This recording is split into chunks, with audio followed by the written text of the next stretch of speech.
Hey, wherever you are in the world today, I welcome you to another 30 minutes of Soulful Living here at Empower Radio. My guest today, Lissa Coffey, is no stranger to Soulful Living and no stranger to this work. Today, we're going to talk about her beautiful new album that's coming out, Song Divine, based upon the Bhagavad Gita, which I don't always say uh, correctly, but I have the expert here to guide me on that. So, welcome, Lisa. I'm so excited.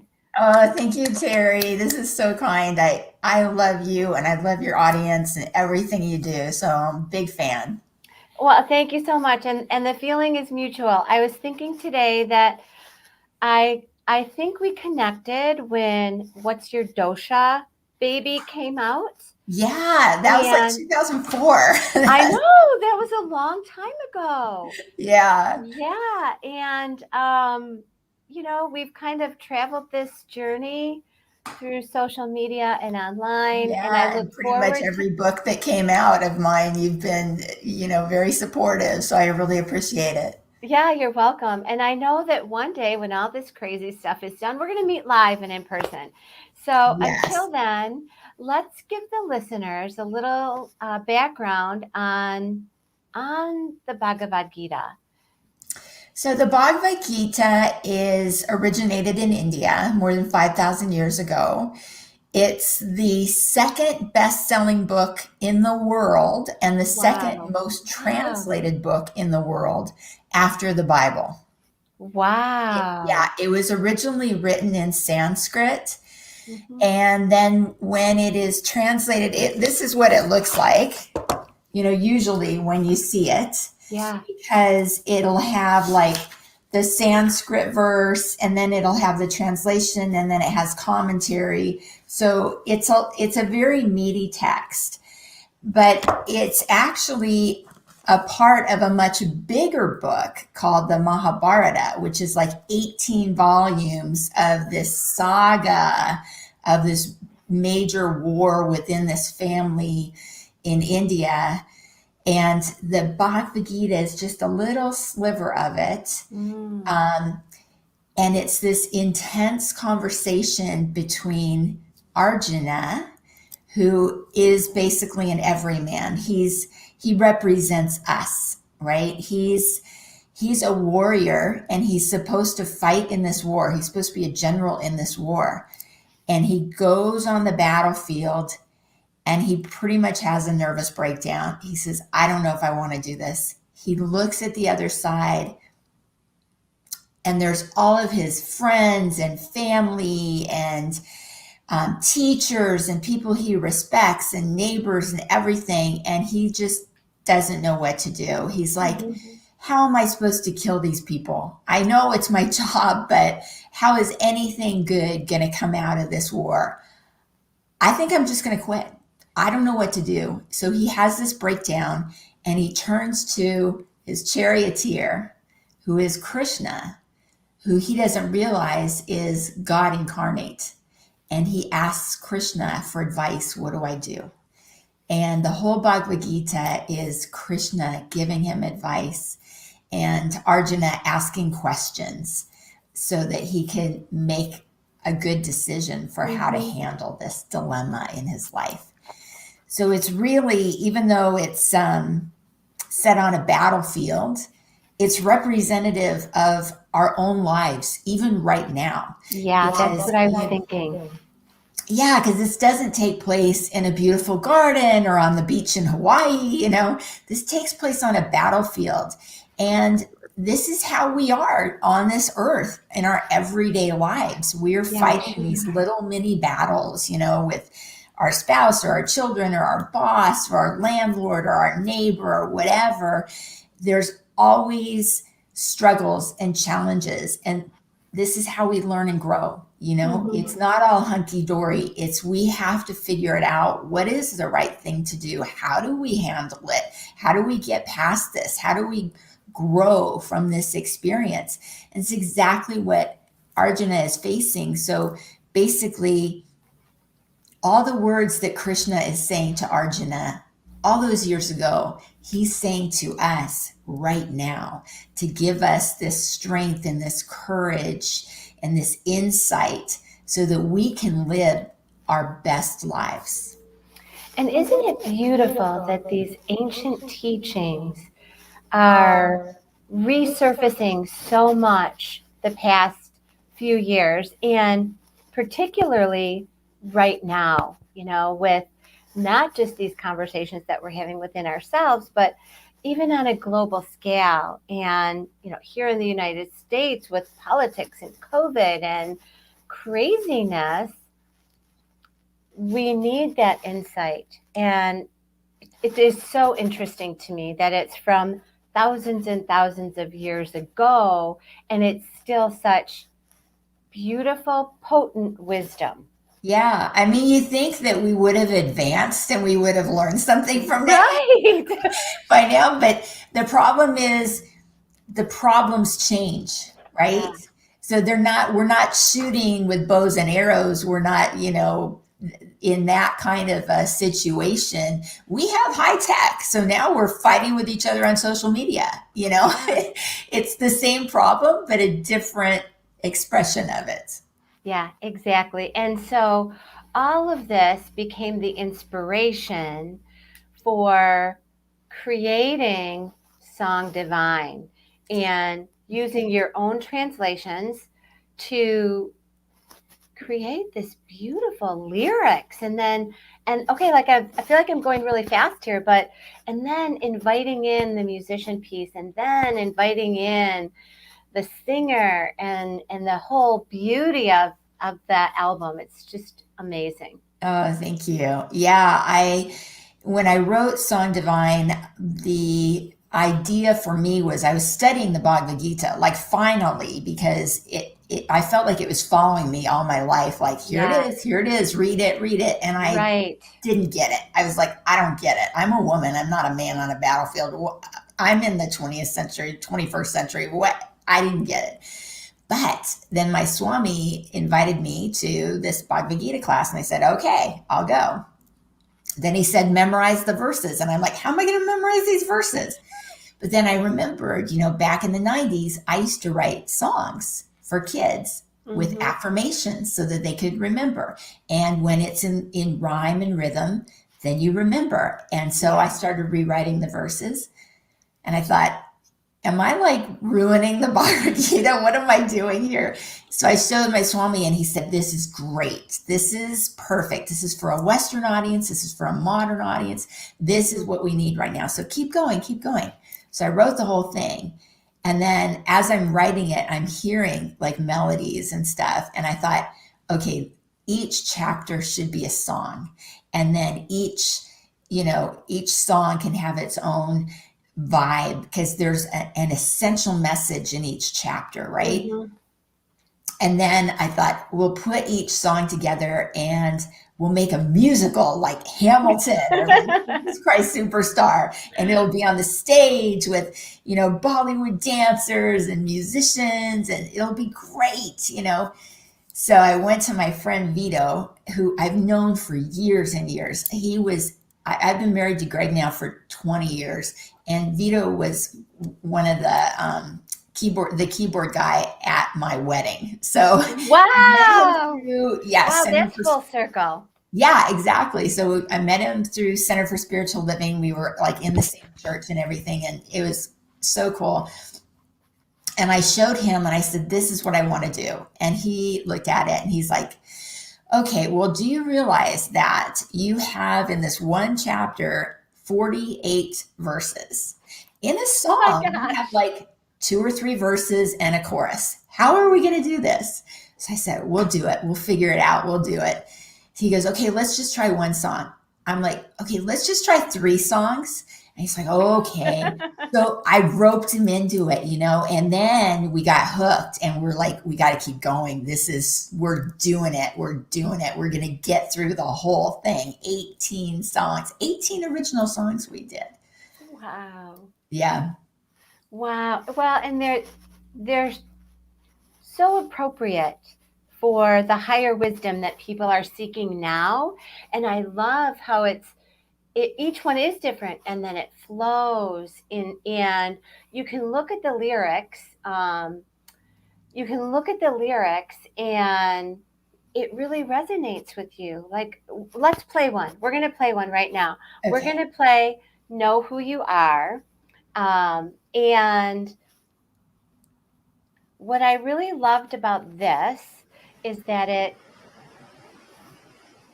starts off so meditative and soft. And then each of the words, I love that. Tell me about the dancer. So wait 1 second. Let me just say this. Listeners, for those of you that are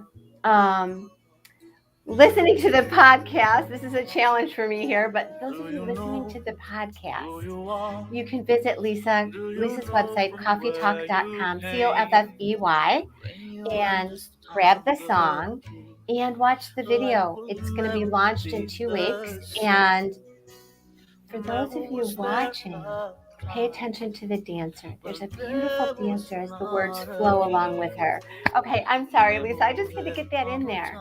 Good. That is actually Radhika Bakori, and I've known her since she was a little girl. And she studied classical Indian dance, and now she's an engineering student at USC. But I knew she danced, and I asked her to do this, and she was all on board. You know, she's a Krishna devotee herself.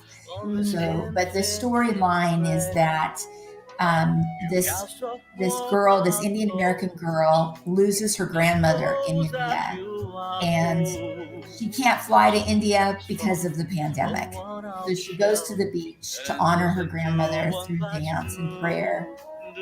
And while she's on the beach, she has this vision of Krishna, and that's kind of the storyline. Know Who You Are is all about knowing that you're not this body, you're not this mind.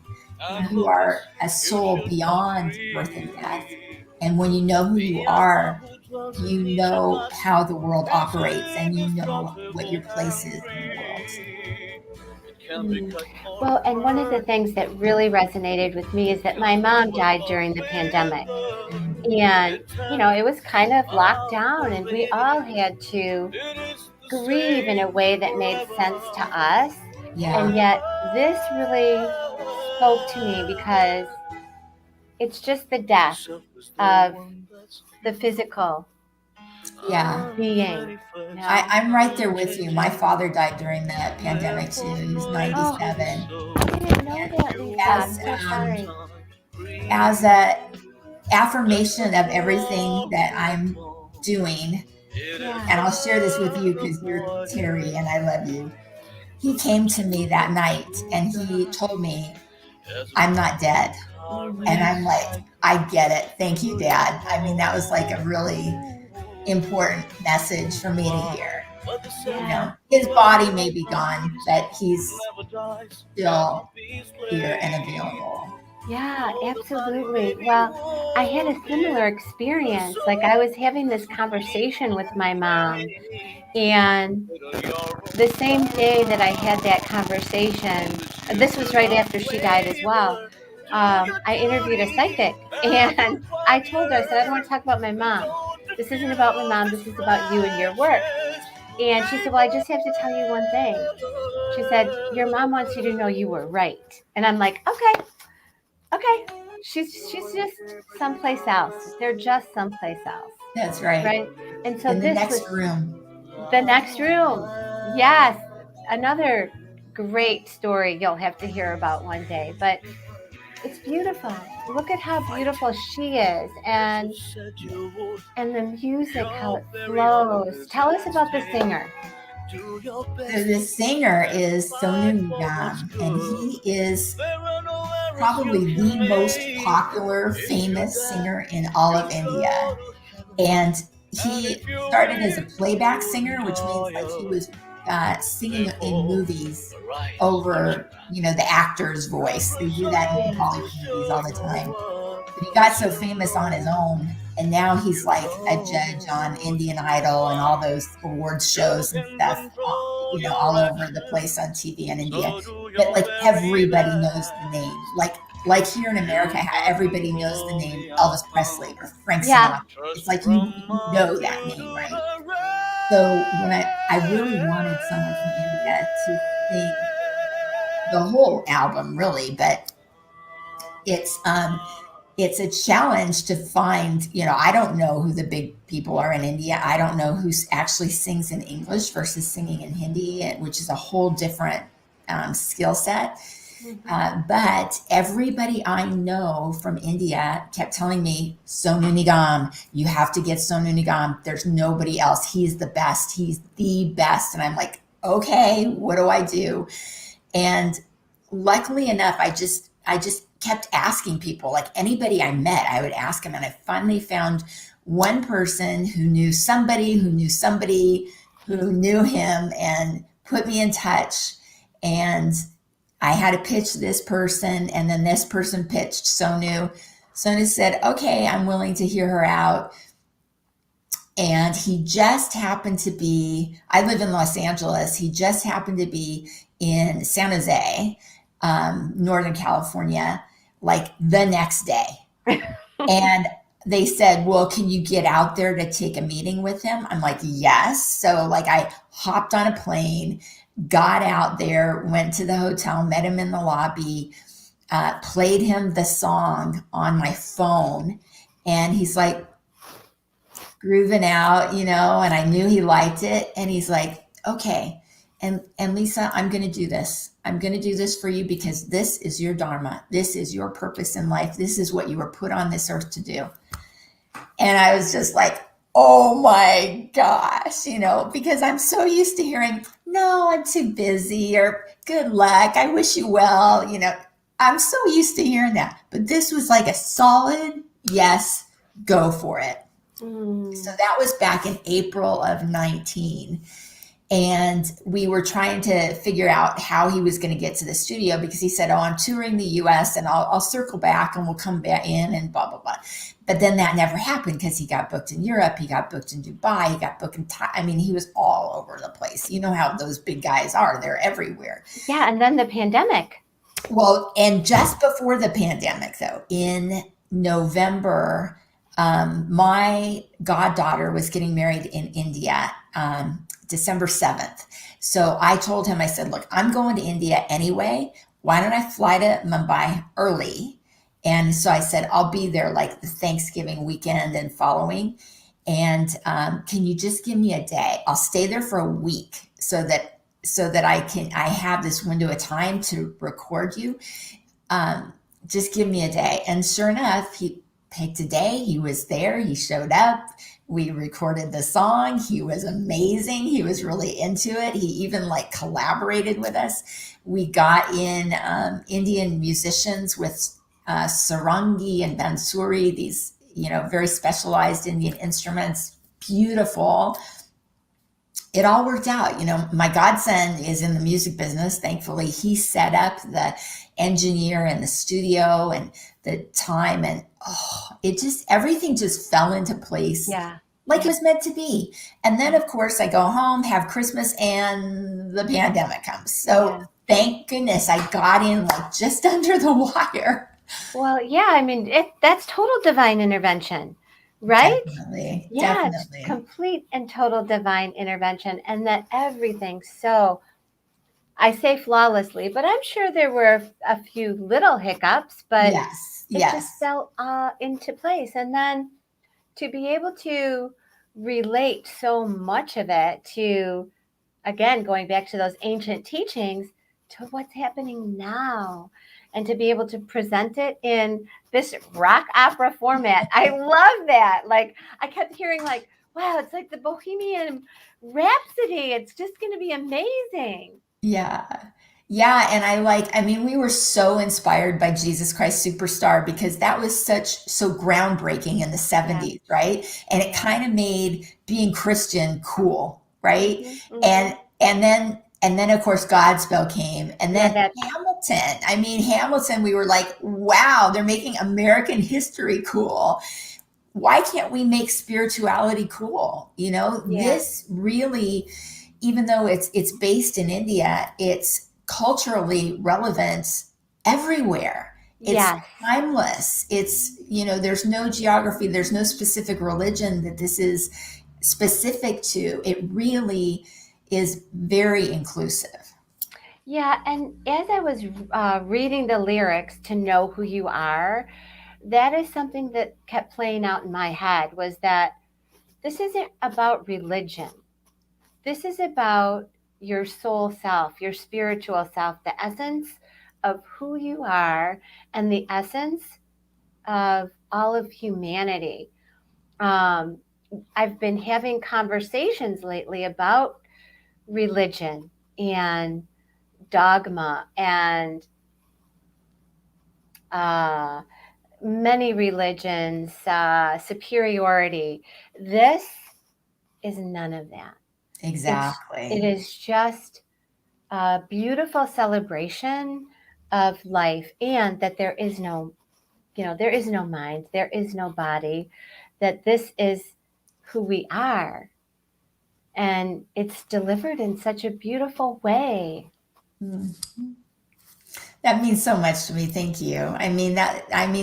That's exactly what we were going for, is reaching people in through their hearts, so Mm-hmm. that they understand we're all going through the same stuff. We're all having the same doubts and fears, and the essential essence of who we are is what is going to get us through all this. Yeah. And that we are all connected by that essence, because that is who everyone is, right? Yeah. And it's really comforting to understand that. So I hope everybody um, has that same experience that I did with the Bhagavad Gita, that it just Mm-hmm. opened my eyes and it made me feel this sense of clarity Mm-hmm. in with the world, and about purpose and about love. That's what it's all about. That's the key right there, that it is about love. And it's so much deeper and yet so simple, that's what it comes down to, right? That it Yeah. comes down to love. Okay, so we only have a few minutes left. And listeners, I just want to remind you, this is a conversation with Lissa Coffey about Song Divine, her beautiful album that's coming out. You can grab it at Coffee Talk, Coffey, coffeetalk.com. And Lissa, you recently started working with a new foundation that we can all benefit from as well. So let's talk a little bit about that before we close. Oh, thanks. Yeah, it's called Omni Awareness, OMNI awareness.org.